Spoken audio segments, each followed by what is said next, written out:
Merci Christian. Ladies and gentlemen, thank you for coming, and thank you for your time and attention to the cry for freedom and democracy in Iran. The past 3 weeks, my brave compatriots have paid in blood the price of ripping the facade of acceptability of the regime in Iran and its legitimacy to speak for the people of Iran abroad. The ensuing murderous oppression can silence the streets, and media blackout can reduce world attention. In the West, you may see headlines declaring the end of the protests. Some will say a family quarrel inside the Islamic regime is over and Mr. Ahmadinejad will govern Iran for another 4-year term.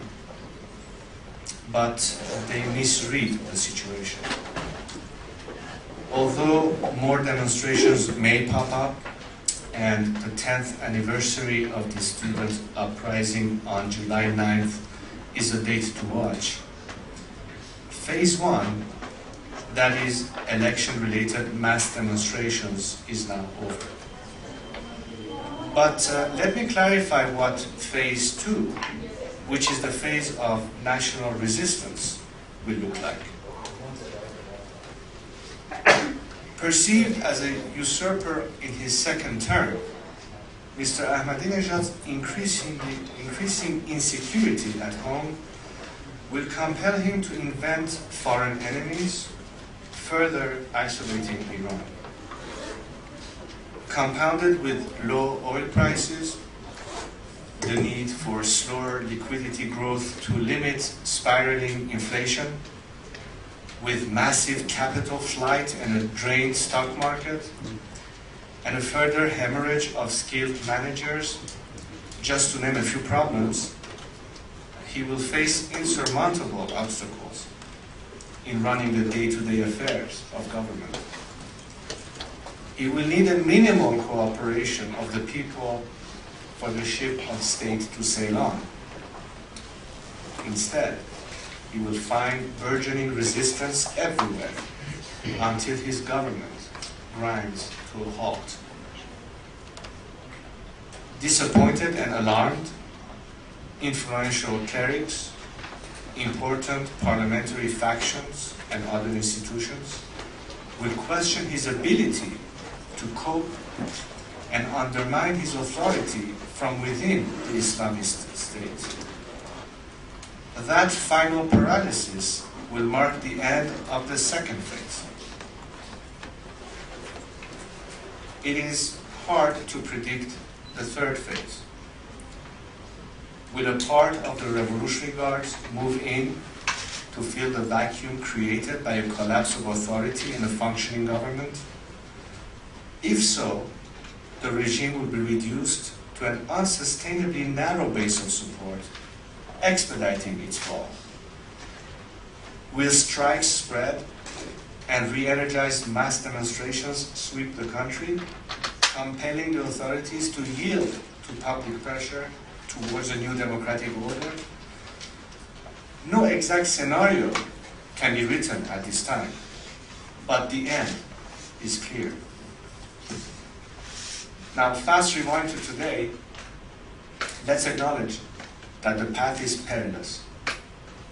The regime has just appointed a 3-man commission to punish those involved in recent demonstrations. The commissioners are men responsible for torture and summary execution of thousands of my countrymen some 20 years ago. After all these years, the sounds of rape, torture, and dying in Iran's prisons haunt my countrymen. And now, those men are back. Ladies and gentlemen, today I am asking you to help put the spotlight of international attention on their dastardly deeds in the weeks ahead. This may be the only way of impeding the cruelty of this regime against those whose only crime was peaceful assembly and expression, including women campaigning against being treated as something halfway between man and an animal in the courts. For I fear that out of the daylight of world media, the nightmare of 2 decades ago will return.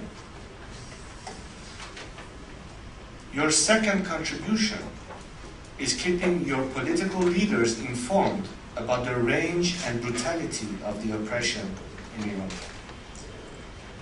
Your governments have insisted that they would not interfere in Iran's internal affairs. I applaud that. Any such attempt will give the tyrants the excuse they need to paper over their own differences and target anyone struggling for freedom as a foreign agent. But that is not all they do. They are painting every statement in defense of human rights as foreign interference. They benefit from the confusion between the two. It is vital that the free world not fall for such cruel cynicism in the name of realpolitik. The Universal Declaration of Human Rights knows no national boundaries. Its defense is not only a moral issue, but a mutual obligation of all governments who are its signatories. Ladies and gentlemen, a movement was born on the 22nd of Khordad, 12th of June in your calendar. It is not Islamic or anti-Islamic. It is not for capitalism or socialism, nor any other ideology or specific form of government. It cares little about historical squabbles before its birth. It is about the sanctity, even more, the sovereignty of the ballot box. By certifying fraudulent election results, the Supreme Leader and the Guardian Council have spent their authority against the movement. They stand in the people's way, leaving no bridge behind. The movement may not succeed immediately. It will have its ebbs and flows. It may not control the streets for now, but it will not die. The spirit of the movement will permeate every home and workplace, public and private, grinding the government to a halt until there is no exit for tyrants, but yielding to the victory of human rights and democracy in Iran. So, ladies and gentlemen, I stand before you today to ask for your solidarity with my fellow Iranians on their march towards liberty and justice. Thank you very much.